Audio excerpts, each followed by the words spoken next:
How to change the app icon style for your Oppo Reno 5 phone color OS 11. Let's go ahead and get started. I'll show you how to get there quickly. So long press a blank spot on your home screen like this.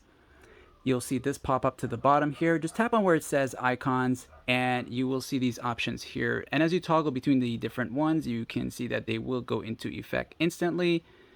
And you also have the option to go into custom and literally customize what you want. So you got the different silhouettes here and the foreground, which you can adjust, which is the image in the icon itself, the size of it. You got the icon overall size, and you also have the app name as to how big you want them to appear, and bringing it to the far left will mean no name. Okay, now you'll notice that when you're in the custom area, you'll have access to the app icon style, silhouette, and the foreground. But when you're in the preset ones, such as these here, you will only have access to the icon style, not style, on the size, and the app name, and that's that. And of course, if you have any third-party apps that you want to have changes to, you want to turn on where it says art plus icons, use redesign icons for third-party apps, and just turn that on, and that will work for you. And you can also come back here and make those changes yourself. Like, share, sub, and of course, thanks for watching.